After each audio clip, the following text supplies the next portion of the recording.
আপনারা জানেন সরকারের ভেতরে এক ধরনের অস্থিরতা তৈরি হয়েছে। এরই মধ্যে বিভিন্ন পত্র-পত্রিকায় খবর বেরিয়েছে, ২ জন যে ছাত্র উপদেষ্টা রয়েছেন, তাদেরকে পদত্যাগ করতে বলেছিলেন ডক্টর মোহাম্মদ ইউনূস বা উপদেষ্টা পরিষদ থেকে। কিন্তু তারা সেই পদত্যাগ করেননি। আবার এমনটিও শোনা যাচ্ছে যে তারা পদত্যাগ করে এনসিপিতে জয়েন করবেন। আবার অন্যদিকে যে কিংস পার্টি বলে পরিচিত এনসিপির আ আ নাসিরুদ্দিন পাটোয়ারি তিনি পদত্যাগ করেছেন।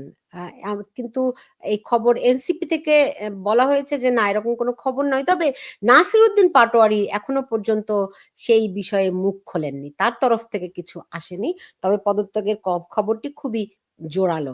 অনেকেই বলছেন যে আ আ আসিফ মাহমুদ এনসিপিতে যদি যুক্ত হন সেই ক্ষেত্রে নাসিরুদ্দিন পাটোয়ারি যে পদে রয়েছেন সেই পদটিতে তিনি যুক্ত হতে পারেন। এই নিয়ে নাকি কোন্দল।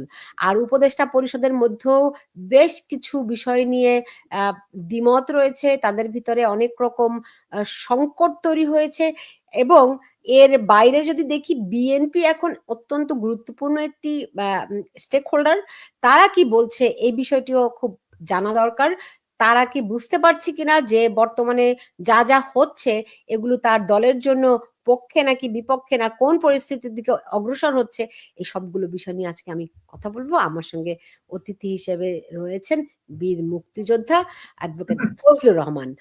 জনাব ফজলুর রহমান আপনাকে স্বাগত জানাচ্ছি। অনেকদিন পরেই আপনি আবার আমার অনুষ্ঠানে আসলেন। আশা করি ভালো আছেন। হ্যাঁ, আমি আল্লাহর রহমতে ভালো আছি। আপনাকে অসংখ্য ধন্যবাদ।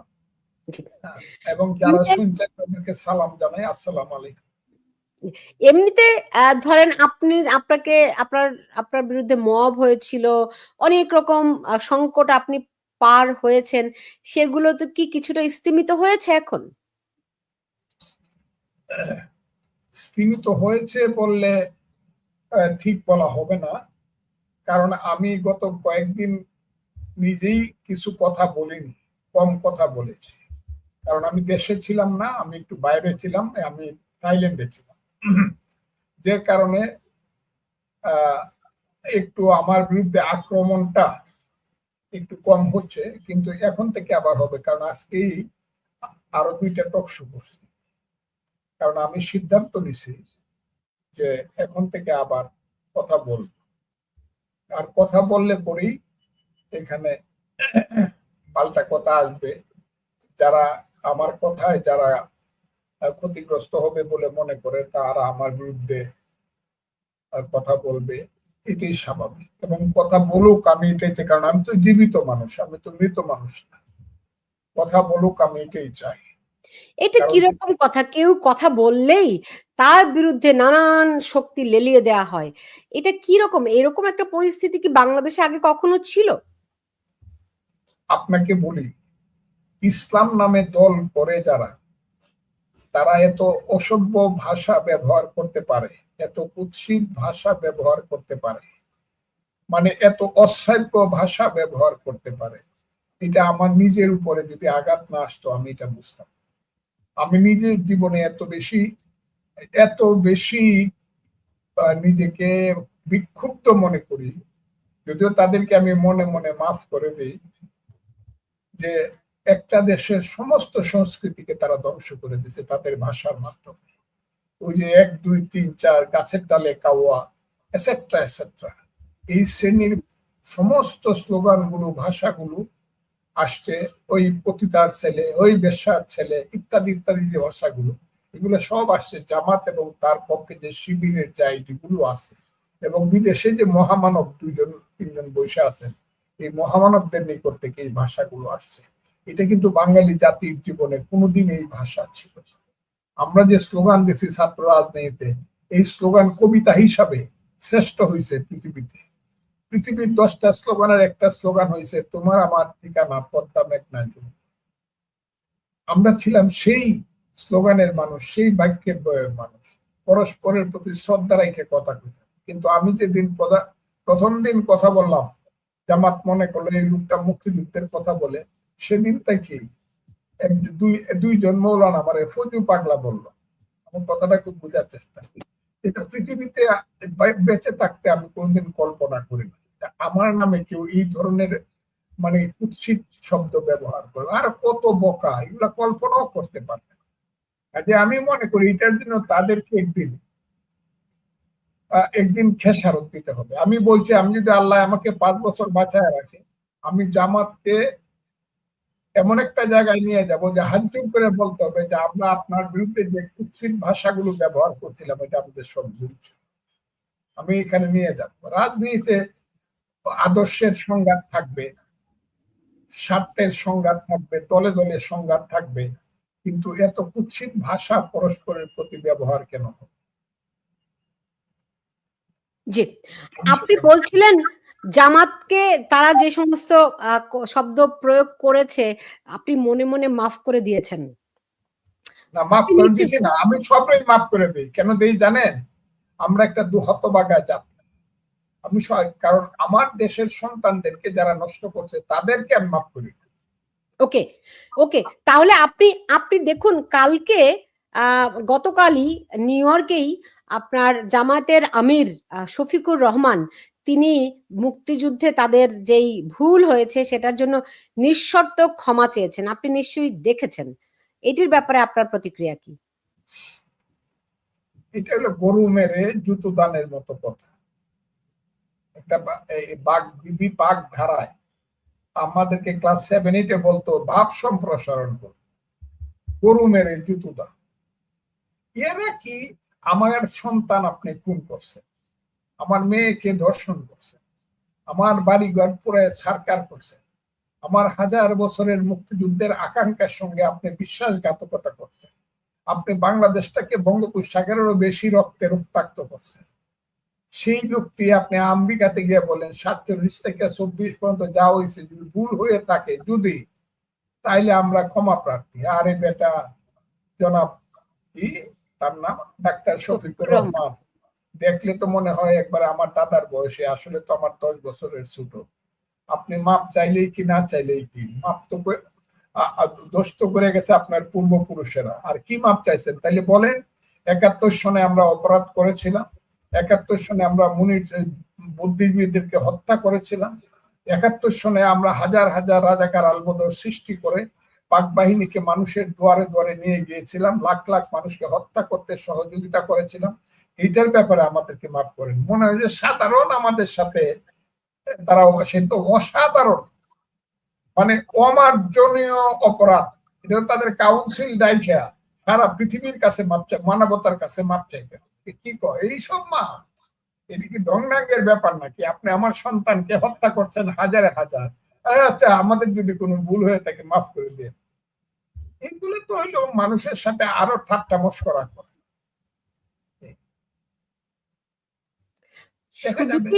শুধু কি ঠাট্টা মশকরা, নাকি তারা ক্ষমতায় যাওয়ার জন্য এখন সবই করতে রাজি আছে? আসলে মনে তাদের অন্য কিছু। আপনি জানেন জামাতকে অনেকেই মুনাফেক বলে, তাদের মুখে এক মনে আর এক, সেটারই অংশ কিনা?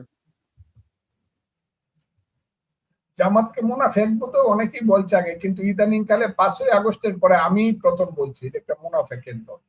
সকাল বিকাল রাত্র দুপুর, এবং আমি এদেরকে বলছি, এই আলবদর রাজাকারের বাচ্চারা সাবধান, আমরা কিন্তু এখনো জীবিত আছি। এটা ফজলুর রহমানের কাছে তো আপনি বললেন, তো আমাকে আবার মনে করায় দিলেন, তো মুনাফেক তো অবশ্যই, সেটা অন্য জিনিস। এবং তাদের রাজনীতির ভুল পাকিস্তান আমল থেকে শুরু হয়েছে। তারা পাকিস্তানকে সমর্থন করতে পারে নাই, পাকিস্তানের আন্দোলনকে সমর্থন করে নাই, তারা বাংলাদেশের মুক্তি সংগ্রামের স্বাধীনতা সংগ্রামকে সমর্থন করে নাই, মুক্তিযুদ্ধের শুধু বিরোধিতা করছে না, তারা ছিল সবচেয়ে বড় হত্যাকারী, জালিম, ফেরাও। কাজেই আমি তাদেরকে চিনি, এবং তারা যে আগামীতেও দেশটাকে এটা বাংলাদেশ রাখতে চায় না, তারা যে এটাকে পূর্ব পাকিস্তান বানাইতে চায় এবং তাদের পূর্ব পরাজয়ের প্রতিশোধ নিতে চায়, এইটা এখন ক্লিয়ার হয়ে গেছে। যে কারণে আপনি বলতেছেন তারা ক্ষমতায় যেতে চায়, ক্ষমতায় গেলে তো ইলেকশনে যাবে, ইলেকশনে গেলে এদের ভোট আরো 1% 2% কমবে, কেউ জামানত বাঁচাইতে পারবে না। বাংলাদেশের অবস্থাটা এইরকম। কিন্তু তারা ক্ষণে ক্ষণে এমন কিছু চক্রান্তমূলক কাজ করেছে 5ই আগস্টের পরে, যে একদম এসিলেন্ট থেকে ইউনো থেকে ডিসি আর ওসি থেকে এসপি থেকে দৈরে একবার সবকিছু মিলে দিলে তারা বিভিন্ন জায়গাতে তাদের কিছু বেশিরভাগ জায়গাতে তাদের অসংগত লোকজনকে বসায় রাখছে। আর তাদের কাছে এত পয়সা পাতি আছে, এত কি বলবো, এটা অবৈধ টাকা। এদের টাকা কোত্থেকে আসলো? মোল্লা মুন্সির টাকা আসে কোত্থেকে? এটা প্রথমে জোগাড় করছে মুক্তিযুদ্ধের পরে গোলাম আজম সাহেব সহ যারা ওই বিদেশে গিয়ে বাংলাদেশের বিরুদ্ধে অপপ্রচার করছে যে বাংলাদেশ হিন্দুদের দ্বারা কবলিত হয়ে গেছে, এটা হিন্দুস্তান হয়ে গেছে। এরা ওই সৌদি আরব সহ বিভিন্ন জায়গা থেকে টাকা উপার্জন করছে। সবকিছু মিলে টিলে তারা ওখান থেকে টাকা বিদেশের ভিক্ষার টাকা উপার্জন করছে, ধর্মের নামে টাকা উপার্জন করছে, বিদেশ থেকে সাহায্য আনছে, সেই সব টাকা নিজেদের ফান্ড করছে, ব্যাংক করছে, ইন্স্যুরেন্স কোম্পানি করছে, তারপরে হসপিটাল করছে, তারা হাউজিং ব্যবসা করছে। এইভাবে সমস্ত টাকাটাকে তারা কুক্ষিগত করিয়া এখন তারা হইল রাজনৈতিক দল হিসাবে তারা সবচেয়ে বড় টাকার খনি তাদের কাছে। কাজে টাকাগুলো ব্যবহার করেও কিছু ভোট টোট পাবে। আর যদি কোন দল যদি ক্ষমতায় না যায়, ধরেন বিএনপিও যদি ইলেকশনে না যায়, কোন দল যদি ইলেকশনে না যায়, শুধু একা জামাত ইসলাম এবং তার সহযোগীরা যায়, তাই তো তারাই পাশ করবে।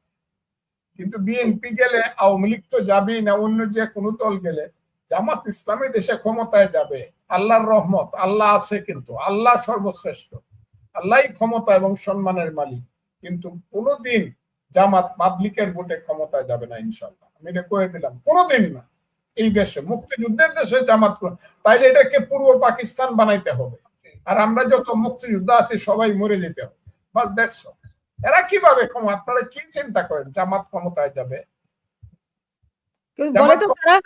বলে তো যে তারা নাকি সব বন্দোবস্ত পাকা করে ফেলেছে, যদি দেশে নির্বাচন হয় তাহলে জামাত ক্ষমতায় যাবে, মানে সেই ইঞ্জিনিয়ারিং, সেই মেকানিজম তাদের করা হয়ে গেছে যদি নির্বাচন হয়।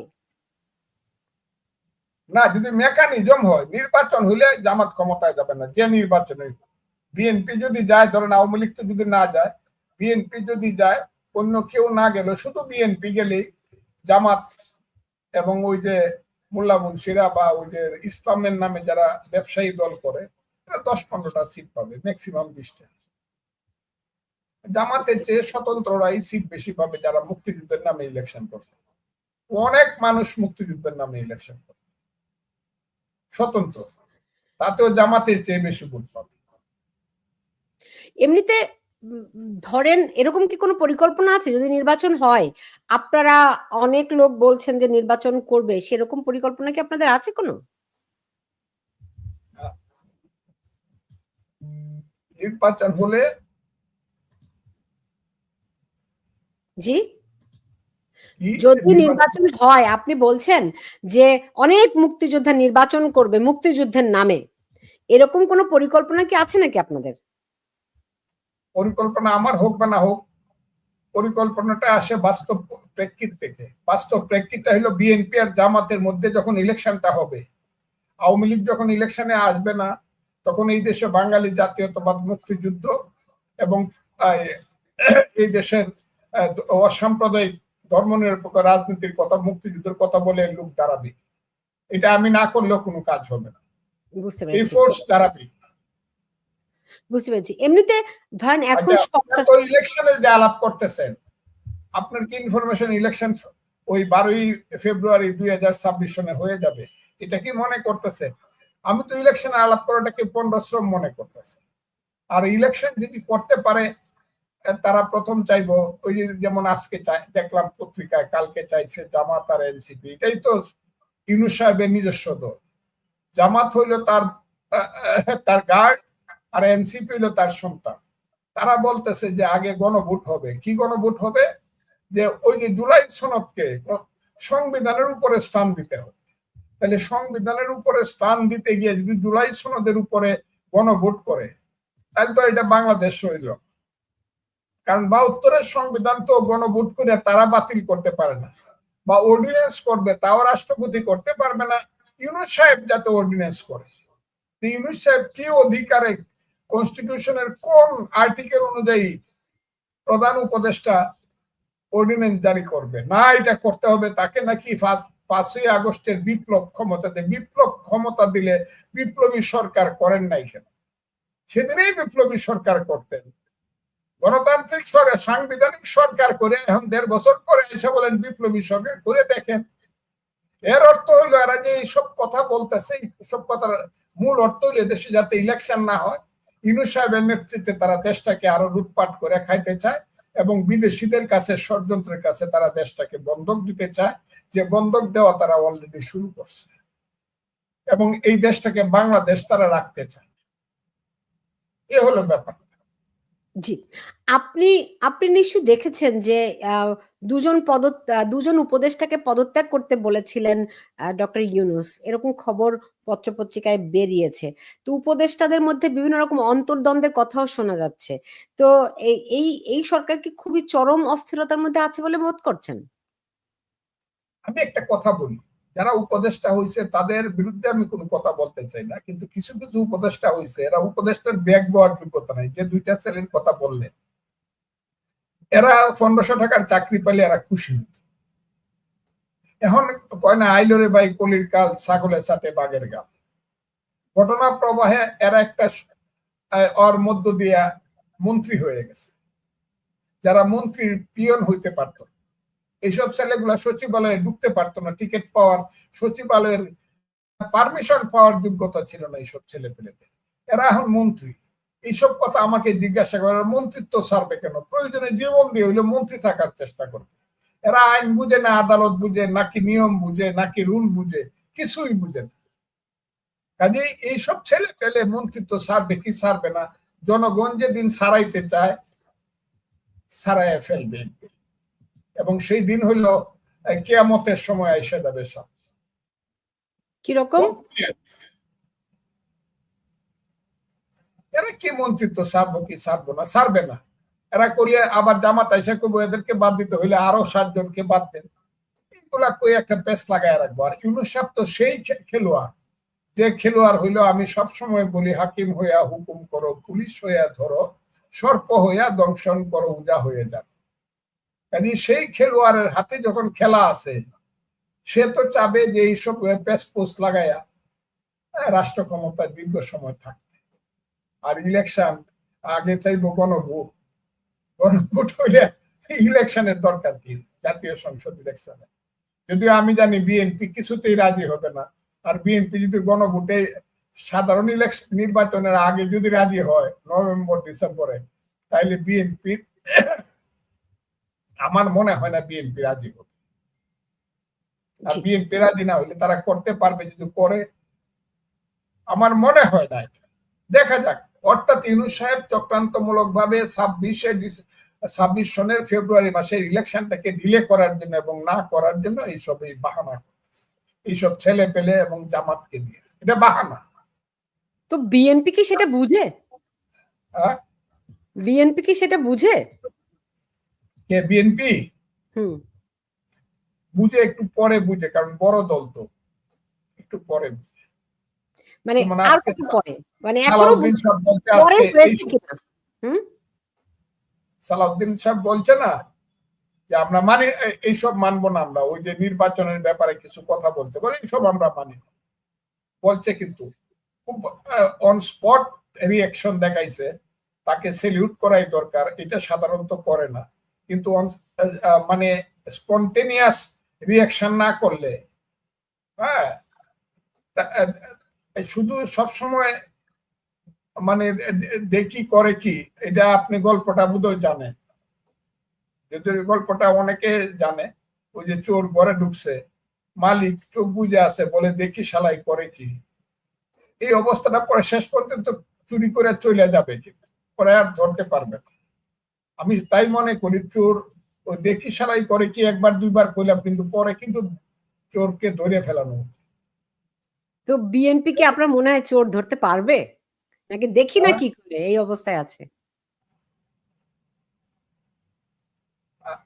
দেখি না কি করে এই অবস্থায় আছে, কারণ বিএনপি মনে করতেছে যেহেতু ইলেকশন করলে এখন আওয়ামী লীগ নিশ্চিন্ত ভাবে আমরাই রাষ্ট্র ক্ষমতায় আসবো, আচ্ছা কোনোভাবে ইলেকশনটা করা যায় কিনা পিঠ চাপড়াইয়া, এটা বিএনপি মনে করে। যে কারণে অনেক কিছু বিএনপি ছাড় দিতেছে বলে আমি মনে করি।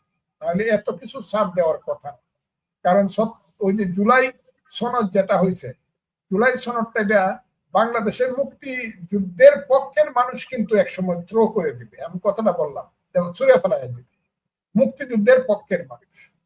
কারণ এখানে অটোমেটিক্যালি 57% মানুষ বাদ পড়ে গেছে।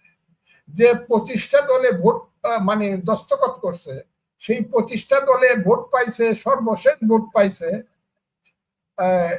43%। আর যাদেরকে বাদ দিছে, যারা দস্তখত করে নাই, তাদের পক্ষে ভোট ছিল 57%। কাজে এখন পর্যন্ত কিন্তু ইউনূস সাহেবের বা জুলাই সনদের পক্ষে কিন্তু মেজরিটি পিপল আসে না।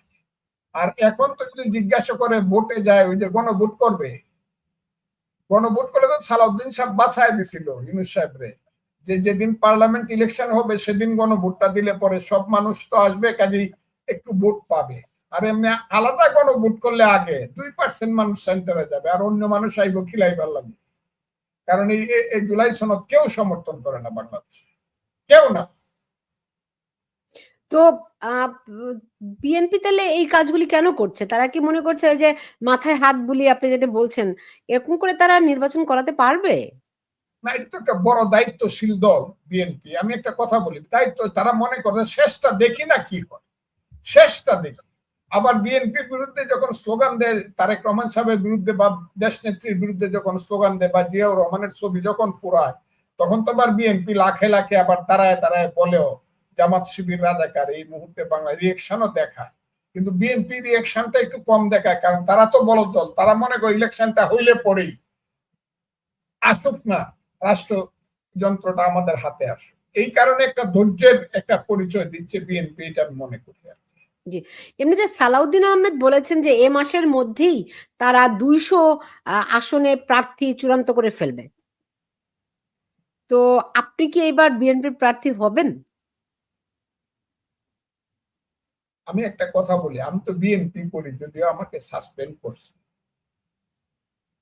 কথাটা কি বুঝতে পারছেন? আমি ইলেকশনে বিএনপি দল যখন আছে, প্রার্থী তো হইতেই পারি, প্রার্থী কেন হব না? আমি তো মনে করি ইলেকশন নিয়ে আলোচনা করাটাই বাতুলতা, ইলেকশনটা হবে না তো। এবং আমার ধারণা ইউনূস সাহেবের অধীনে ইলেকশনই হবে না, এটা হলো আমার ধারণা। ইউনূস সাহেবের অধীনে কোনো ইলেকশন হবে না। কিন্তু আপনার দল তো 200 প্রার্থী চূড়ান্ত করেও ফেলছে, সেই 200-র মধ্যে কি আপনি আছেন? আপনি কি বিএনপির টিকিট পাবেন?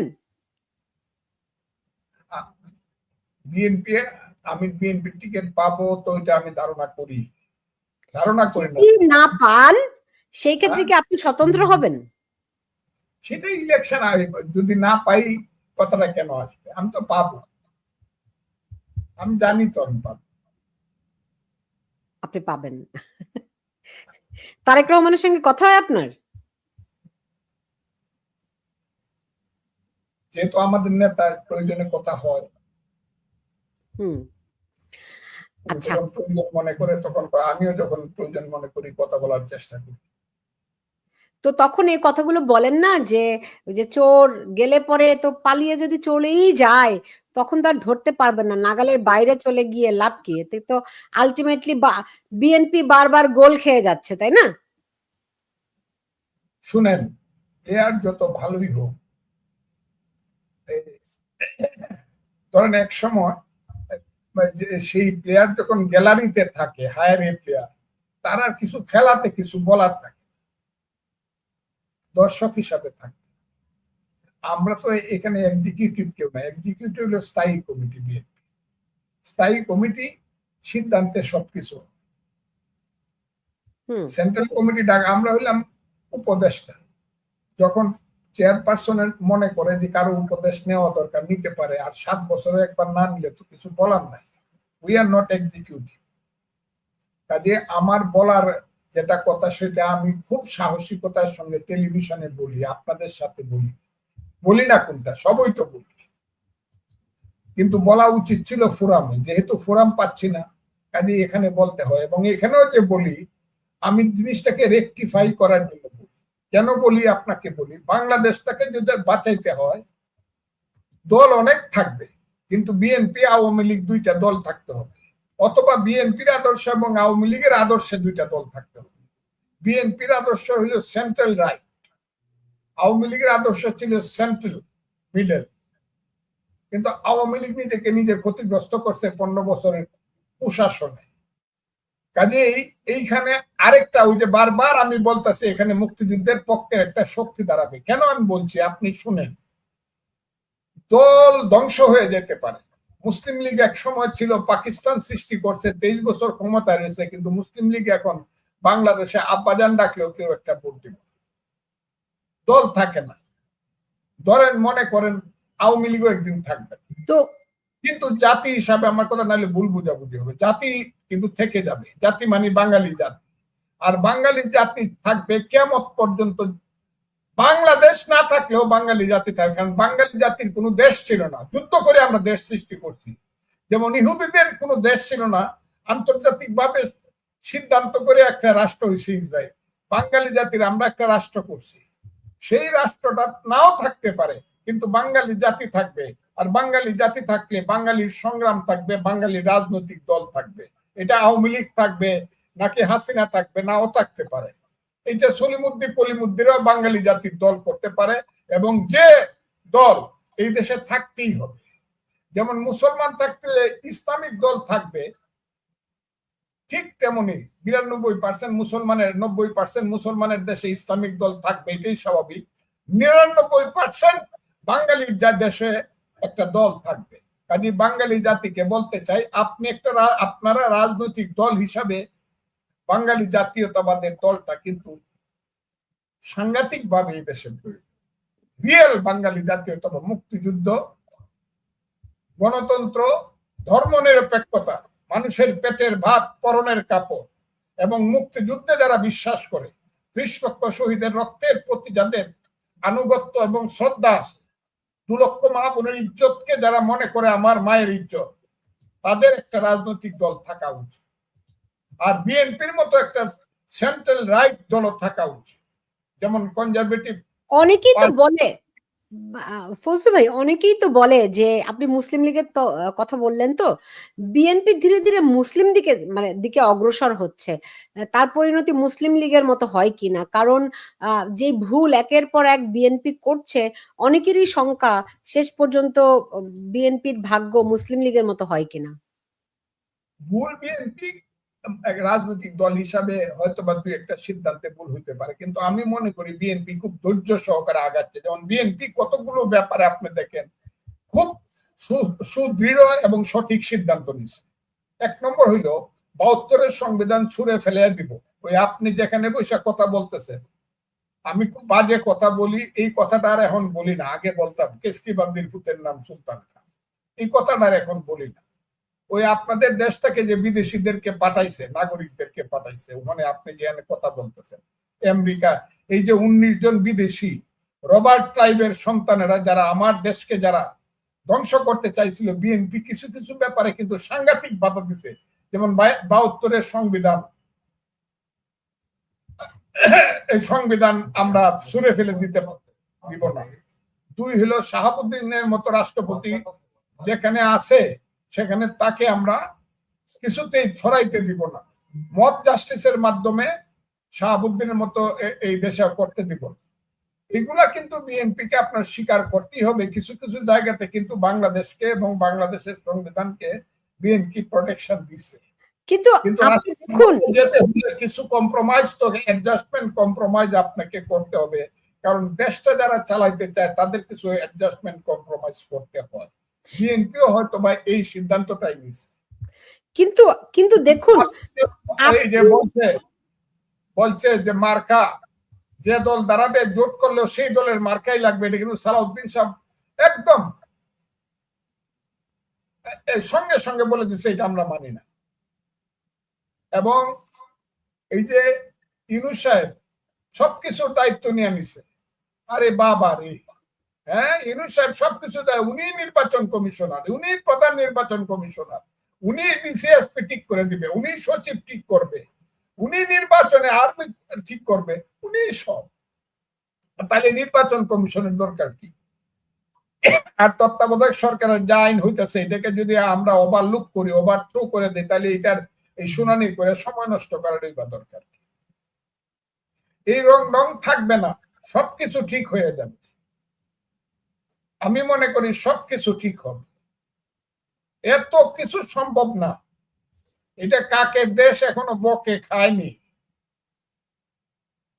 ওই যে কিছু ছেলে পেলে শিবির করত, যাদের পূর্বপুরুষ পরিবাররা হলো রাজাকার পরিবার, এরা আইসা ক্ষমতা পায় এখন সবকিছুর বিচার আচার আমরা করে ছেড়ে দিব। এইসব এই যে যারা স্বাধীনতা মুক্তিযুদ্ধে যারা বিশ্বাস করে না, মুক্তিযুদ্ধ বিরোধী শক্তি সব করে ফেলবে, না, সব করতে পারবে না। আমার বাসার সামনে আইসা মব করতে পারবে, আমাকে 10টা গালি দিতে পারবে ফজু পাগলা কইয়া, কিন্তু সবকিছু করে ফেলবে। যতদিন বাঙালি জাতি থাকবে, রাজাকারের বাচ্চারা এই দেশে খুব কিছু করে ফেলতে পারবে, এটা সম্ভব না। সাময়িক সময়ের জন্য কিছু মানুষকে বিভ্রান্ত করে তারা নেতৃত্ব বা রাষ্ট্র ক্ষমতাকে ভোগ করতে পারে, এখন যেমন করতেছে, কিন্তু একটা সময় আসবে হাত জোর করে মাথা নত করে তাদের মানুষের পায়ে পড়তে হবে। কথাটা আমি বলে দিলাম, এই দিনটা আইসা। এমনিতে এমনিতে ধরেন বিএনপি নেতা সালাউদ্দিন আহমেদ তো বলছেন তিনি 200 আসনের মনোনয়ন এ মাসে চূড়ান্ত করবে। এনসিপির জন্য কি বিএনপি কোনো আসন ছেড়ে দিবে নাকি? কটা আসন ছাড়বে? এই দায়িত্বটা আমার না, এটা দলের নেতৃত্বের দায়িত্ব। এটা আমি জানি না তারা কিভাবে করবে। তবে আমি মনে করি যে নেতৃত্ব যে সিদ্ধান্ত নিবে, সেটা আমার যদি অমত থাকে, আমি এটা দল সিদ্ধান্ত নিলে আমি বিরোধিতা করবো না। কারণ এইগুলো এটা দলের পলিসিগত ব্যাপার, আর পলিসিগত ব্যাপারটা ঠিক করে মূল নেতৃত্ব এবং স্থায়ী কমিটি। এখানে আমার কথা বলার কোনো খুব বেশি আগ্রহ নাই। তো যদি দেখা যায় যে বিভিন্ন এলাকা থেকে বিভিন্ন আসন থেকে এনসিপি কে এরকমটা শুনতে পাচ্ছি যে বিভিন্ন রকম ভাগ বাটোয়ারার সমঝোতা হচ্ছে এনসিপির সঙ্গে বিএনপির। আমাদের দেশে একটা কথা আছে যে গাই কিনবার আগে দোনা যারা কিনে, এটা খুব গ্রাম্য কথা। মানে বাজার থেকে গাবি কিনা হইল না, হ্যাঁ, দুধের পাত্রটা আগে কিনে ফেললাম। আসলে তো ইলেকশনের কোথায় কখন হচ্ছে, আপনি আমারে কি প্রশ্ন করতেছেন? কি ইলেকশন হইতেছে আগে দেখেলই না গণভোটটা কেমন হয়। কারণ ইউনূস সাহেব তো তার সন্তানদের এবং তার শক্তির বাইরে যাবে না, কালো শক্তির বাইরে যাবে না, তো আমি বলে দিলাম। তো এনে গণভোটের ব্যাপারে একটা প্রশ্ন হইতে হবে। 1, 2 নম্বর হইল সনদের ব্যাপারে, জুলাই সনদের ব্যাপারে একটা সিদ্ধান্ত, কঠিন সিদ্ধান্ত হইতে হবে। জুলাই সনদ রাখবে, সংবিধান ফেলে দিবে, এটার ব্যাপারে গণভোট হবে। এটা আগে হয়ে এলো, এরপরে তো হলো সাধারণ ভোট। আমি তো এটা বিশ্বাসই করতেছি না ভাই। কাজে আমার এত জিজ্ঞাসা কেন ইলেকশন ইলেকশন ইলেকশন? হ্যাঁ, এই কথাটা। আগে বাজার থেকে গাবি কিনে লই, পরে দুধের পাত্র কিনা যাবে। তো আপনারা বলতেছেন যে আপনি মনে করছেন যে গণভোট দিয়ে দিবে। যদি গণভোট দিয়ে দেয় সেটি না, কিন্তু এনসিপি এবং জামায়াত চাচ্ছে প্রধান উপদেষ্টা সাংবিধানিকভাবে ঘোষণা দিক, রাষ্ট্রপতি বাতিল হয়ে যাবে, তাই না? সংবিধান বাতিল হয়ে যাবে। সেরকম যদি হয় তারপর তো বিএনপিরও আর বলার কিছু থাকবে না, তখন তো এটি বিপ্লবী সরকারে পরিণত হয়ে যাবে নাকি? এই কথাটা আপনাকে কথাটা এই তো জায়গায় আসছে না। এই 6% মানুষ বিপ্লবী সরকার করে ফেলবো, আর 94% মানুষ দেশে কি আঙ্গুল চুষবে? করে দেখুক না, খালি করে দেখুক। এত সহজ না সবকিছু যে বিপ্লবী সরকার করে ফেলবো। যা ইচ্ছা তা করবো, করে দেখতে পারে। আমরা এদেশের মুক্তিযোদ্ধারা, এদেশের মানুষ অনেক বেশি ধৈর্য ধরছে, কারণ গত 15 বছর আওয়ামী লীগ মানুষকে এত বেশি বিরক্ত করে গেছে, এত বেশি রাগ করায়ত হয়ে গেছে যে এখন যাই আসে মানুষ চুপ করে থাকে, আচ্ছা দেখি কি হয়। কিন্তু একটা সময় কিন্তু বাঙালি জাতি যখন ঘুমায়, কুম্ভকর্ণের ঘুম ঘুমায়, হ্যাঁ, 6 মাসে জাগে না, কিন্তু যখন জাগে তখন সিডাক্সিন খাওয়াই আর বাঙালি জাতিকে ঘুম পাড়ানো যায় না। এটা কিন্তু মনে রাখে, এটা কিন্তু একটা যুদ্ধ করা জাতি। এই ভারতবর্ষে একটা মাত্র জাতি যুদ্ধ করে দেশ স্বাধীন করছে, এটা হলো বাঙালি জাতি। তাও বাঙালি জাতির সবটা না, একটা অংশ, এটা হলো আমরা, পূর্ব বাংলার বাঙালিরা। কাজে এটাকে এত সহজে ছেড়ে দিচ্ছেন কেন? আমি তো মনে করি এখন যদি, আমি সবসময় কথা, এখন যদি শুধু অত্যাচারটা না করে, এইরকম ওই যে মুক্তিযুদ্ধের কথা বললেই রিপোর্টার সিনুরি থেকে লতিফ সিদ্দিকীর মতো কার্জন সাহেবের মতো প্রফেসরকে ধরে নিয়ে না যায়, আমাদের পান্নার মতো সাংবাদিককে ধরে নিয়ে না যায়, এরকম যে অত্যাচারটা করতেছে, এই অত্যাচারটার ব্যাপারে একটু নিঃশ্বাস ফেলতে পারলে, মুক্তিযুদ্ধের ব্যাপারে ডাক দিলে পরে ঢাকা শহরে 1 কোটি মানুষ হবে। এত ভয় তো আমি করতেছি না, আমি এটা ভয় করতেছি না, আমি আশঙ্কা করি যে এই মুক্তিযুদ্ধের কথা বলার কারণে ফজলুর রহমানের মতো একটা মানুষ না থাকতে পারে, কিন্তু মুক্তিযুদ্ধ থাকবে, মুক্তিযুদ্ধের পক্ষের কোটি কোটি মানুষ থাকবে। এবং আমি আন্তর্জাতিক অ্যাসেসমেন্টে পাইলাম এখন মুক্তিযুদ্ধের পক্ষে আজকে একজন 7 জন লোক আমার কাছে আসছে, 7 জনকেই জিজ্ঞাসা করছি এবং তারা যে রিপোর্টটা দিছে তাদের কথা হলো 71 ঠিক ছিল নাকি ভুল ছিল। এইটার উপর একটা গণভোট করলে 95% মানুষ বলবে মুক্তিযুদ্ধ এবং 71 ঠিক ছিল, আর যারা বিরোধিতা করছে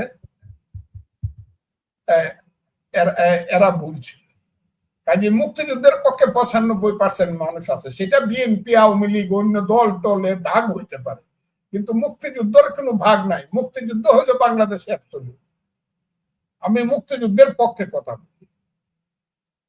এইটা হারাইতে পারবে না জামাতে, জামাত টামাত মিল্লা, রাজাকাররা মিল্লা, স্বাধীনতা এটা হারাইতে পারবে না মুক্তিযুদ্ধকে। এটা আপনি ডরায়েন না সুলতানা আপা, মুক্তিযুদ্ধকে হারাইতে পারবে না, এত সোজা না। জি,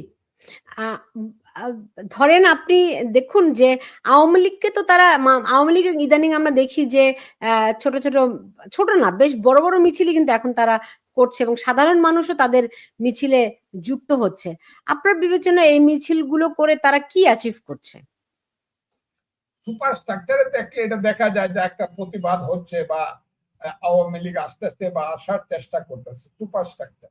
কিন্তু ইনফ্রাস্ট্রাকচারে দেখলে পরে আপনি যে গাছ থেকে ফল খাইবেন সেই বীজটা কিন্তু দেশের মাটিতে লাগাইতে হবে, নিজের মাটিতে লাগাই, না হলে অন্যের বাড়িতে মানে বীজ ফলাইয়া আপনি ফল খাইতে পারবেন।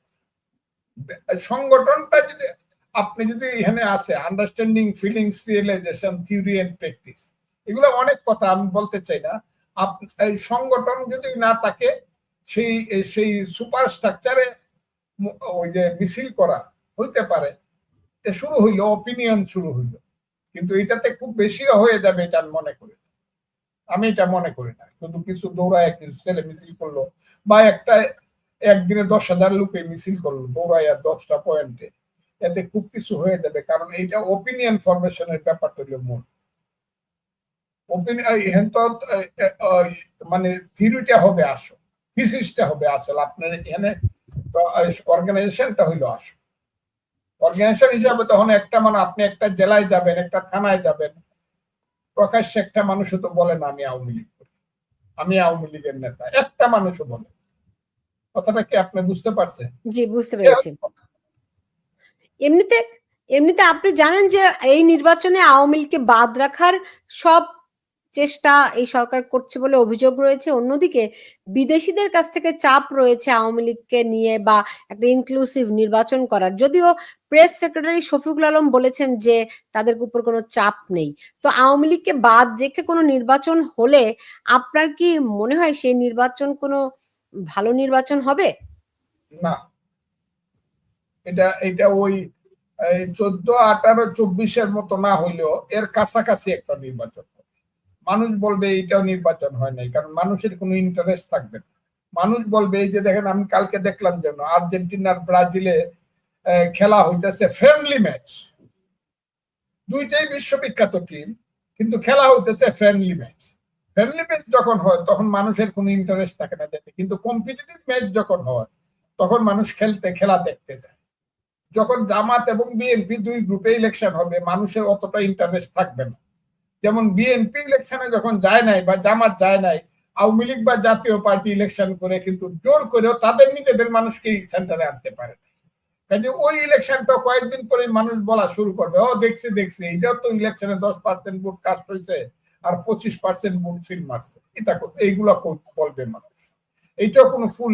এবং বিএনপির জন্য সবচেয়ে, বিএনপির জন্য যত কথাই বলুক, মুখ লুকায় বলুক আর প্রকাশ্যে বলুক, যে যত কথাই বলো, বিএনপির বলা উচিত হলো সব মিলে ইনক্লুসিভ ইলেকশন করো, তাতেও বিএনপি ক্ষমতায় আসবে এবং এক্সক্লুসিভলি বিএনপি 5 বছর রাষ্ট্র ক্ষমতা ভালোভাবে চালাইতে পারবে। কিন্তু জামাত আর বিএনপির ইলেকশনে বিএনপি ক্ষমতায় আসলে কিছুদিন পরে মানুষ শুরু করবে এটা তো কোনো ইলেকশন হয়েছে না, এই ইলেকশনের কোনো ক্ষমতা আমরা মানি না, এটা বিএনপির জন্য ক্ষতি হবে। কাজে ইনক্লুসিভ ইলেকশনটা এটা আমার ব্যক্তিগত মত। ইনক্লুসিভ সেটা আওয়ামী লীগ না, আওয়ামী লীগের ইলেকশন করতে দিলে আওয়ামী লীগের বড় বড় নেতারা আসতে পারবে, যে যারা লন্ডন থেকে বক্তৃতা করে না, বড় বড় কথা কয়, ওরা এসে নিজের মাঠে দাঁড়াইলে মানুষ কি করবে এটা আমি জানি। কিন্তু ধরেন, কিন্তু বিএনপি তো আওয়ামী লীগকে বাদ দেওয়ার কারণে বিএনপি তো এটা প্রশংসাই করেছে, তারা তো কোনোভাবে বলছে না যে ইনক্লুসিভ নির্বাচনের কথা। কোনটা? মানে বিএনপি তো, আপনি যেটা বলছেন, বিএনপি তো সেই কথাটা বলছে না। বিএনপি এখন কিন্তু বিএনপির চিন্তাটা এরকম যে সব মিলে ইলেকশন করা, আমি যতটুকু দেখতেছি বিএনপি এতে খুব করবে না যে, এবং ইনক্লুসিভ ইলেকশনে বিএনপি সবচেয়ে বেশি লাভবান হবে গণতান্ত্রিক ইলেকশন হইলে পরে ইনক্লুসিভ। কিন্তু বিএনপি তো সেরকম কোনো আওয়ামী লীগ নির্বাচনে আসুক এরকম তো কোনো কথা, কোনো রকম ভূমিকা তো রাখছে না, বরং আওয়ামী লীগ মাঠে ঘাটে নামলে পরে বিএনপি তাদেরকে প্রতিরোধ করছে, বিএনপিকেই দেখছি মব করতে, বিএনপিকেই দেখছি বিভিন্ন জায়গায় আওয়ামী লীগ ছাত্রলীগের ছেলেপেলে লোকজনকে পেটাতে, এটা তো বিএনপি এই কাজটি করছে। আপনি তো বিএনপি কে গত 15 বছরে এহেন কোনো দুষ্কর্ম নাই যা বিএনপির উপরে করেন নাই, তার এরকম তো পিটিয়ে মারে নাই, পিটিএ মার গুম করে ফেলছেন, আর কি করতেছেন? পিটিএ মারে ফেলানো ভালো, কবর দেওয়া যায়, মা গিয়া কান্নাকাটি করে কবরে যাইতে পারে। কিন্তু আপনি যে ইলিয়াস আলীকে পাওয়া যাচ্ছে না, ইলিয়াস আলীর স্ত্রী তো এটাও বলতে পারছে না তার সন্তানদেরকে চলো তোমার বাবার কবরে গিয়া দোয়া করি, ঈদের দিন বলতেও পারে না, আবার এটাও বলতে পারে না যে সে জীবিত। এই যে গুম তো হত্যা করার চেয়েও পাপ। আচ্ছা, ধরেন ইলিয়াস আলীর প্রসঙ্গ যখন তুললেন, এই যে সেনা কর্মকর্তাদের যেই বিচার প্রক্রিয়া শুনতে হবে, আমার কথাটা শুনতে হবে। বলুন, কি লাভ হইল? গুম করাটা কার কি লাভ হইলো? আমাকে হত্যা করাটা কি লাভ হইলো? অনন্তকাল আমার নামটা থেকে যাবে পৃথিবীতে হত্যা করলে। ক্ষুদিরামরে ফাঁসি দিলেই, একটা বাচ্চা ছেলেরা ফাঁসি দিলেই সবকিছু ব্রিটিশের শাসন থেকে যাবে, তা তো না। কিন্তু ক্ষুদিরামের একটা গানই তো সারা পৃথিবীতে একবার বিদায় দেমা ঘুরে আসে, এটা তো সারা পৃথিবীতে ক্ষুদিরামকে বাঁচায় রাখে। মুক্তিযুদ্ধকে হত্যা করে ফেলবেন বললেই তো মুক্তিযুদ্ধ হত্যা হয় না। যখনই আসে একটি ফুলকে বাঁচাবো বলে যুদ্ধ করি, তখন তো মুক্তিযুদ্ধ বারে বারেই জীবিত হয়ে ওঠে। কাজে আপনি যে বারবার বলতেছেন আওয়ামী লীগও তো কামটা খুব ভালো কাম করে, মহান কাজ করে নেয়, হাজার হাজার লোককে জেলখানায় রাখছে, লাখ লাখ কর্মীর নামে জেলে আছে। আপনি যে দেশে বসে আছেন, এই দেশে আমি গেছি আমার মেয়েরে ভর্তি করাবার জন্য, আমি টেলিভিশনে দেখি আমার নামে রাষ্ট্রদ্রোহ মামলা, বাংলাদেশে আইলেই কইছে ফজলুর রহমানকে যেখানে পাওয়া যায় ধরো। আমি বাঁচবো এটাই তো ছিল না। 7 মাস আমি ওতে ছিলাম, নির্বাসনে ছিলাম, আমি আসছি এখানে, সুপ্রিম কোর্টে আমাকে বেল দেওয়ার কথা বলছে, তারপরে জজ কোর্টে যাওয়ার পরে জজ আমাকে সুপ্রিম কোর্টের অর্ডার ভায়োলেট করিয়া আমাকে জেলখানায় নিয়ে জেল খাটাইছে, রাষ্ট্রদ্রোহ মামলা দিছে। আমি কিসের রাষ্ট্রদ্রোহী? আমার কথাটাই বললাম। আমি বছরের পর বছর বাড়িতে যেতে পারছি না। এখন কেমনে বলেন যে আমরা আওয়ামী লীগ করে বিয়ের মতো, মেয়ের বাড়ির শ্বশুরের মতো কই মুজে বিয়ে সব আসেন একসাথে বৈশা খাই? কেন বলবো? কেন আওয়ামী লীগ এই কাম করলো? আওয়ামী লীগ তো কেবল মুক্তিযুদ্ধের ভিতর দিয়ে আসছে। ভুল ত্রুটি যাই হোক, আওয়ামী লীগ যা করছে, এই যে হাইব্রিড আওয়ামী লীগাররা, এটা তো সহ্য করার মতো না। সালমান রহমান কে আওয়ামী লীগের? ফারুক খান কে? আনিসুল হক কে? কবে রাজনীতি করছে? এই যে ছেলেটা কি তথ্য প্রতিমন্ত্রী ছিল, ও কে বাংলাদেশে? এরা কারা? এরা আওয়ামী লীগেরই বাকে। এই যে আওয়ামী লীগের লক্ষ লক্ষ কর্মীকে এখন এতিম বানায় এই জেলখানায় ভরে দিয়া এখন খেতে আইলে ঘুমায়, না হয় নৌকায় নৌকায় ঘুমায়, না হয় ঢাকা শহরে এসে বস্তিতে থাকে। এটা আওয়ামী লীগেরই সবচেয়ে বড় ক্ষতি হয়েছে। আর বিএনপি কে বলেন, বিএনপি কেন আওয়ামী লীগকে এখন কইব না বাইসা বাইসা পড়েন আমার কাছে, কেন বলবে? বিএনপি এর উপরে তো অত্যাচারটা আপনি কেন খালেদা জিয়াকে জেলে নিছেন? দেশনেত্রী খালেদা জিয়া, তার বয়স কত ছিল? 3বারের প্রধানমন্ত্রী একজন ভদ্র মহিলা কয় টাকা 2 কোটি টাকার জন্য জেলে নিয়ে ধরেন, এটা উনি চুরি করছে, বাটপারি করছে, এই থেকে আমি গেলামই না। খালেদা জিয়ার মতো ভদ্র মহিলাকে এইভাবে কি জেলখানায় নিয়ে ওই পুরান একটা জেলে একা একা একজন মেয়ে লোক সাথে দিয়ে রাখতে দেওয়া উচিত হয়েছে? এগুলো কেন করছে? কাজেই এইগুলো তো তারা ভুলবে না। এখন আওয়ামী লীগও তো ভুলে নাই, তাদের উপর 21 আগস্টের গ্রেনেড হামলা বলেন, তাদের উপরও তো কম অত্যাচার হয় নাই, তাই না? বিএনপি করে নাই। এটার জন্য তো তাদের শাস্তি হয়েছে, তারা তো এই 15 বছর জেলে ছিল। তারেক রহমান গ্রেনেড ইয়ে থেকে সারা পেয়ে গেছেন, তাই না? এখন আমরা শুনতে পাচ্ছি সালাউদ্দিন আহমেদ বলছেন নভেম্বরে তারেক রহমান আসবেন দেশে। আপনার কাছে কি মনে হয় আসবেন? তারেক রহমান কি নভেম্বরে দেশে আসবেন? সালাউদ্দিন আহমেদ তাই বলেছেন। আমি বলতে এটা হলো তারেক রহমান সাহেবের সিদ্ধান্ত এবং দলের সিদ্ধান্ত, এটা আমি বলতে, এত উপরের কথাটা আমি বলতে পারি এটা আমাকে। তবে আমি চাই তারেক রহমান সাহেব দেশে আসুন, এবং আমি এটাও মনে করি 5ই আগস্টে হাসিনা সরকার চলে গেছে, 7ই আগস্টে উনার দেশে আসা দরকার ছিল। যা হওয়ার এই কেস মাথায় নিয়ে আসা দরকার ছিল। আমি মনে করি উনি থাকলে এই দেশে অনেক কিছু, অনেক সমস্যার সমাধান, এত কিছু চক্রান্তকারীরা ইউনূস সাহেবের নেতৃত্বে করতে পারত না, স্বাধীনতা বিরোধী শক্তি এত বেশি শক্তিশালী হতে পারত, এটা আমি মনে করি। এখন আপনার কাছে কি মনে হয় যে ধরেন বিএনপি কি এরকম ভাবছে কিনা, তারা এনসিপির সঙ্গে জোট করলো, তারা ক্ষমতায় যাবে আর জামাত ইসলামী হবে বিরোধী দল? বিএনপি কি এমনটা ভাবছে? এটা আমি সমর্থন করি। কিরকম? অথবা আমি দলের বিরুদ্ধে যাব না, কিন্তু ওই যে বিএনপি সরকারের দল আর জামাত বিরোধী দল, তাইলে কিছুদিন পরে এটা ইরানের মতো ঘটনা ঘটবে। ইরানে কিন্তু বনি সদর নামে একজন মধ্য ডানপন্থী লোক কিন্তু নেতা ছিলেন, মধ্যপন্থী লোক, উনি আন্দোলনটাকে সাজাইছিলেন। উনারে বছর খানেক রাইখা এই মুল্লারা কুমেনিরা তাকে লাত্তি মেরে দেশ থেকে বিদায় করে দিয়া এরা এখন 40 বছর বা 41 বছর যাবৎ ক্ষমতায় বসে আছে। কথাটা খুব বোঝার চেষ্টা করে। জামাতকে বিরোধী দল কেন, এখানে রাজনৈতিক দল হিসেবে বিএনপি আসবে, সরকারে আসবে, আর এই দেশে জাতীয়তাবাদী আরো শক্তি আছে যারা মধ্যে আসবে। জামাত কয় পার্সেন্ট ভোট পাইবে? 6% ভোট পায়, জামাত কেন ক্ষমতা আসবে? তাই বিরোধী দল হোক, জামাত বিরোধী দল হোক, এটা আমি চাই না। কারণ জামাত বিরোধী দল হলে এটা বাংলাদেশ রাখবে না। কিন্তু সেই দিকেই তো আগাচ্ছে। জামাত তো মনে করে তারা সরকার গঠন করবে। কোনটা? জামাত তো মনে করে তারাই সরকারে যাবে, তারাই সরকার গঠন করবে, বিএনপি হয়ে যাবে বিরোধী দল। আপনার সাথে আমার চ্যালেঞ্জ রইল, দেখা হইব আরো যদি ইলেকশন হয়। ইলেকশন হইল সোনার হরিণ, অন্তত আমাদের ডক্টর ইউনূস সাহেবের আমলে ইলেকশন সোনার হরিণ। আমি যদি হয় আর জামাত যদি সরকার গঠন করতে পারে, তাইলে আমি আর কোনোদিন কথা বলবো না এই টেলিভিশন। আর তা না হলে কিন্তু আপনি আমেরিকা থেকে আমার জন্য প্রেজেন্টেশন পাঠাই, আপনার জন্য ফুল পাঠিয়ে দিব। আমি এই কথাটা বললাম।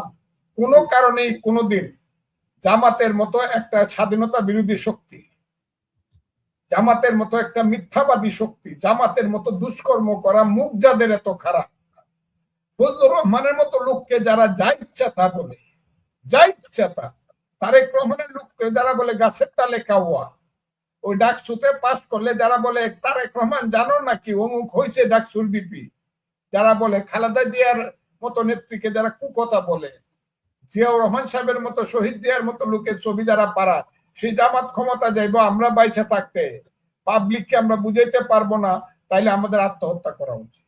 আমি কইলাম তো, যদি ইলেকশনে করিতে জামাত পাস করবো কেমনে? কি বলেন আপনি? ইলেকশনে যদি হয় এই দেশে জামাত পাস করবো কি করে? তারা ডাকসু সবগুলো বিশ্ববিদ্যালয়ের ভিপি হলো যেমন করে তেমন করে হবে। ডাকসু পাস করেছে তো শেখ হাসিনা। শেখ হাসিনা কিভাবে? শেখ হাসিনা তো সমস্ত মাদ্রাসার ছাত্রদেরকে নিয়ে ইউনিভার্সিটি ভর্তি হওয়ার সুযোগ করে দিচ্ছে, এবং এই সুযোগটাই তো তারা নিচ্ছে। এক, দুই হলো একটা লিমিটেড জায়গা, একটা কমিউনিটির মধ্যে, it's a community, student community, কমিউনিটির মধ্যে বহুদিন যাবত তারা চক্রান্তমূলক কাজ করতেছে। ছাত্রলীগ তো ছাত্রলীগ ছিল না, এটা ছিল সিভিল লীগ। ছাত্রলীগটা তো সিভিল লীগ, ওই কোন ছেলেটা কিনা ছাত্রলীগের প্রেসিডেন্ট ছিল, হে তো প্রেসিডেন্ট ছাত্রলীগের না, হে তো শিবির লীগের প্রেসিডেন্ট। শিবিরের সমস্ত লোক ছাত্রলীগ দখল করে ফেলছিল। কিভাবে? হাতে পায়ে ধরে, কিভাবে? টাকা পয়সা দিয়ে, কিভাবে? আনুগত্য দিয়া। যখন সময় আসছে উপরের কয়েকটাকে দিল মারিয়া ফালায় দিয়া ওই যে শিবির লীগ হয়ে গেছে, শিবির লীগ বাপ। এটা তো চক্রান্তমূলক ব্যাপার। এবং এটা কয়দিন চলে দেখেন, ওই যে চাকসু ডাকসু রাখছু, এটা কয়দিন চলে। রাজনীতি যেদিন আসবে এইসব মধ্যযুগীয় বর্বর পলিটিক্স কিন্তু থাকবে না, কথাটা বলে দিলাম। ওই টাকা পয়সা দিয়ে মেয়ের আরে ওই হলে থাকার সুযোগ দিয়া, ওই 30 কোটি টাকা দিয়ে একটা হলে এই করা এই করা, ওই হল গুলাকে আমি করে দিব, এসিলে করে দিব, কারণ টাকা আছে, অফুরন্ত টাকা। টাকা রাজনীতি যেখানে চলবে সেখানে তো এরকম হবে। কিন্তু 12 কোটি মানুষকে তো আর টাকা দিয়ে কিনতে পারবে না, ভোটারকে তো আর টাকা দিয়ে 12.5 কোটি ভোটার আছে। এটা it is not so easy. এমনিতে আরেকটা কথা বলি আপনাদেরকে, আপনারা ডাকসু মাকসু নিচে গা, আমি কিন্তু ভোটটা হিসাব কত ভোট নিছে, তারা এখন মেজরিটি। ওই ডাকসু নিছে, কিন্তু হলগুলোতে দিয়ে দেখবেন তাদের 2টা লোক বিপিজিএস নাই। বেসিক জায়গাগুলো অন্যরা দখল করে, স্বতন্ত্ররা দখল করে আছে, মুক্তিযুদ্ধের পক্ষের লোক দখল করে আছে, ছোট ছোট দলগুলো দখল করে আছে, এর মধ্যে ছাত্র দলও কিছু আছে।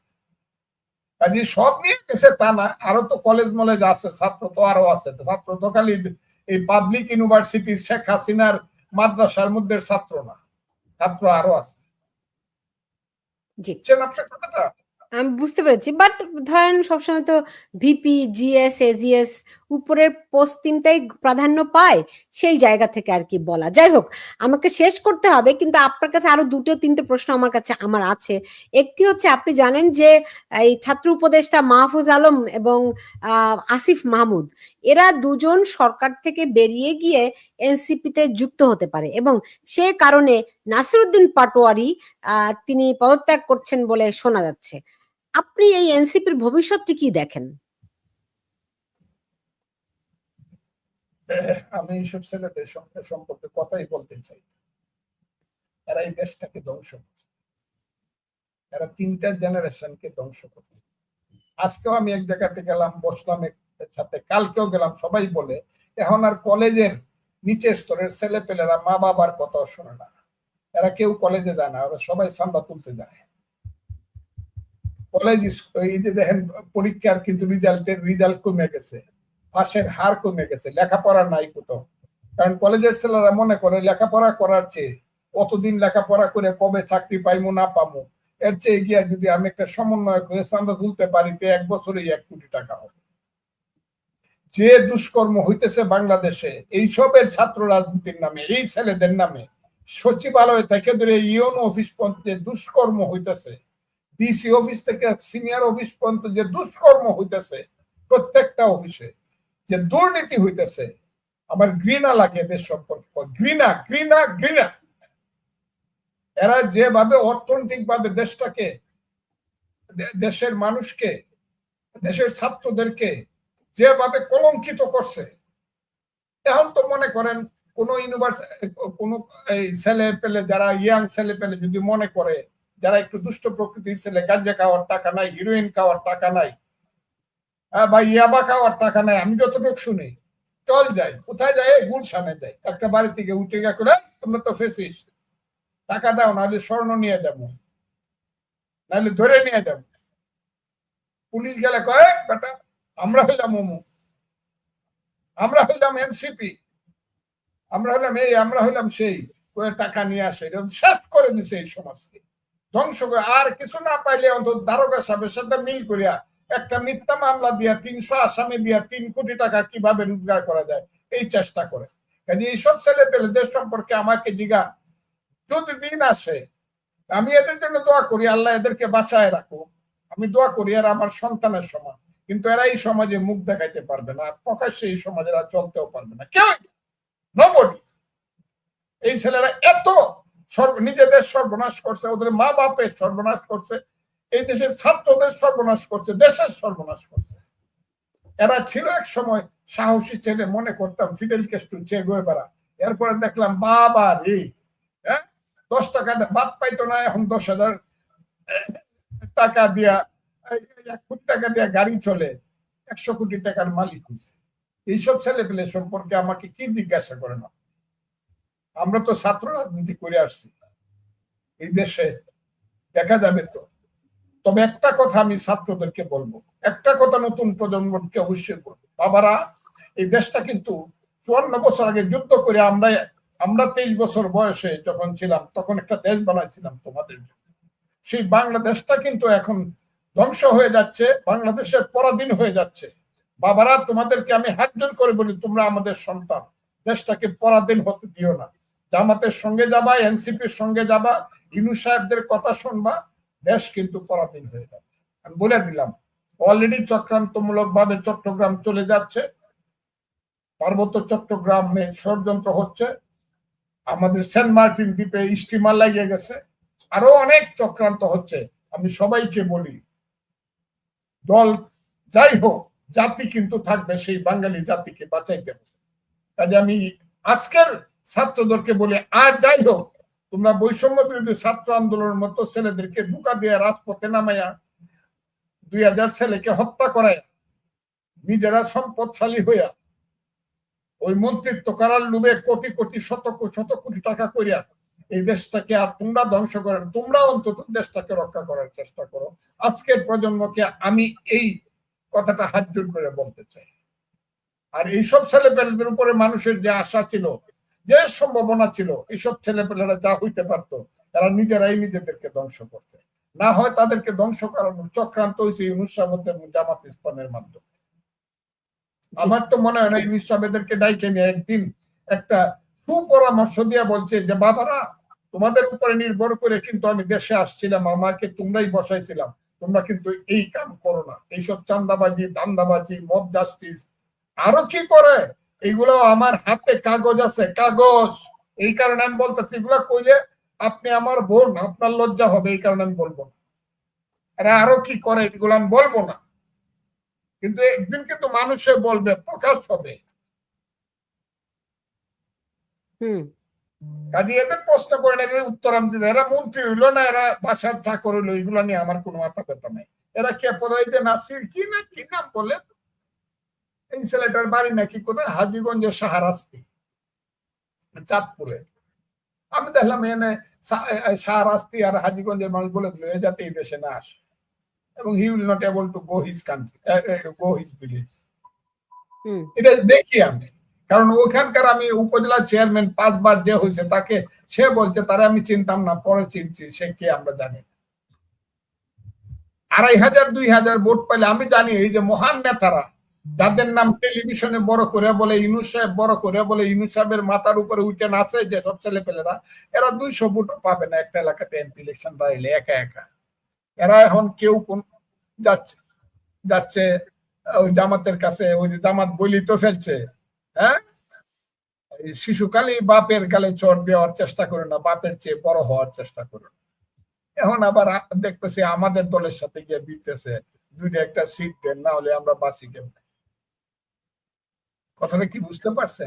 এরা যেভাবে দুর্নীতিটাকে জাতীয়করণ করছে, কি কোন কিনা, যে কারণে মানুষ বলে, আমি বলি না, মানুষ বলে যে এর চেয়ে আগে অনেক ভালো ছিল, এর চেয়ে আগে এই যে সাদ্দামের নেতৃত্বে যে ছাত্রলীগ, এরাও ভালো ছিল। কারণ সবাই বলে ওই সাদ্দামদেরকে উপরে রাখে নিচে যে দুর্নীতিটা করছে বা অত্যাচারটা করছে, কি বাহিনী বলে, হুন্ডা বাহিনী বানাইছে, এটা সব করছে শিবিরের ছেলেরা, এরা এখন সব শিবির। তাদের বিচার তো কেউ দাবি করছে না, তাদের বিচার তো কেউ দাবি করছে না। এই যে তারাই তো এখন অন্যদেরকে বলছে ফ্যাসিস্ট, তারা যে অপরাধগুলো করেছে, মানে ধরেন ছাত্রলীগের ভিতরে, আওয়ামী লীগের ভিতরে থেকে তারা অপরাধগুলো করে এখন আওয়ামী লীগকে তারা ফ্যাসিস্ট বলছে, অথচ তারা তো কাজগুলো করেছে। আমি খুব ক্লিয়ারলি বলি, জি, আমাকে আপনার মাফ করতে হবে, এইসব কথা আমি সবটা বলতে হবে, একটা যার যখন সময় সে এটা করে, যার এই দেশটাকে ঠিক করার কথা ছিল, তারা এই দেশটাকে ভুল পথে রাইখা হয়ে গেছে। যারা এই দেশের মানুষকে ডাক দিছিল চলো যুদ্ধে যাই, যারা বলছিল যুদ্ধ করলে সব পাবো, তারাই তো গত 15 বছর খুব ভালো চালায় নেই দেশ। কাজে আপনি অন্যদেরকে যে বলবেন, আপনার তো সেই মুখ নাই।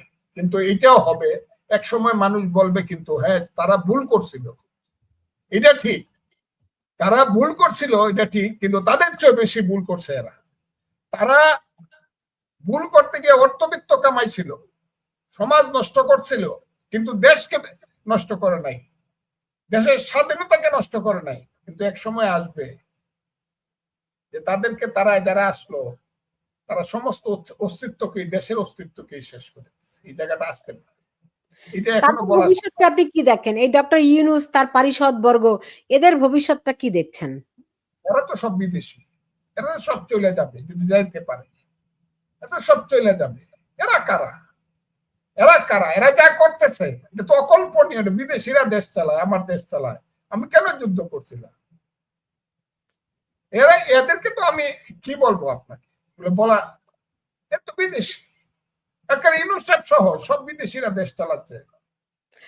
আসিফ নজরুল, রেজওয়ানা হাসান, তারা তো আর বিদেশি না।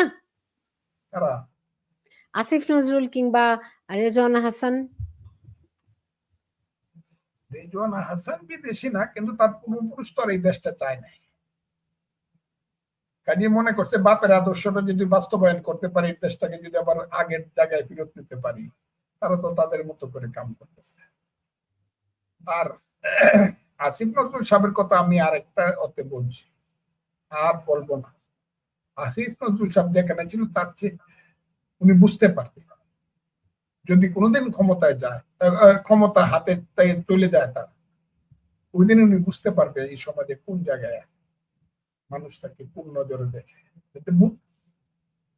এবং তখন দুর্ভাগ্যজনক ভাবে হয়তো বা আমাদেরই বলতে হবে, আসিফ নজরুলের মতো লোককে অতটা করার দরকার, এটা আমার বলতে হবে, আমারই বলতে হবে।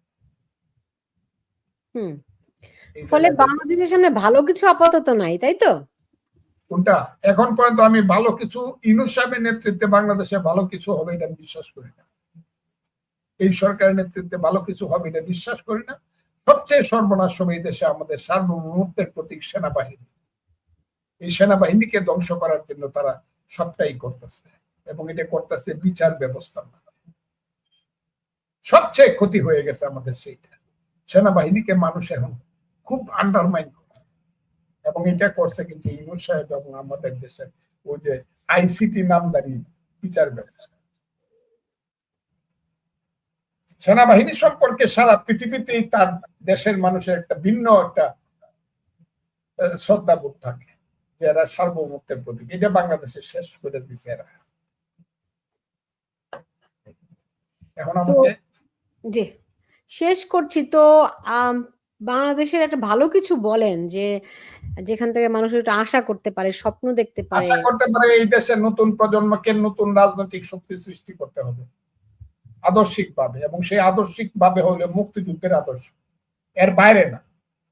মুক্তিযুদ্ধকে কেন্দ্র করে যে আদর্শ, আমাকে দিয়ে এত কিছু বলাইতে চান কেন? আর মানুষ নাই বাংলাদেশে?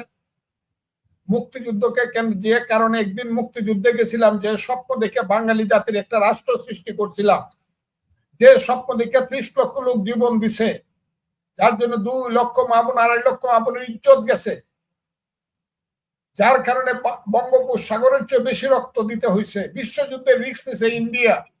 সেই রকম ওই যে আদর্শিক, যে মুক্তিযুদ্ধের আদর্শিক একটা শক্তি দেশের সৃষ্টি হইতে হবে নতুন প্রজন্মের মধ্যে, তাহলেই ভালো হবে, এছাড়া ভালো হবে। নতুন প্রজন্মের একটা আদর্শিক মুক্তিযুদ্ধের পক্ষের দল হইতে হবে।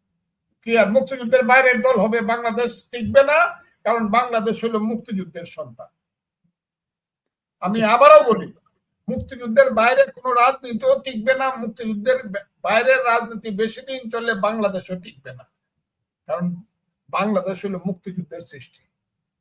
মুক্তিযুদ্ধের সপক্ষে সঠিক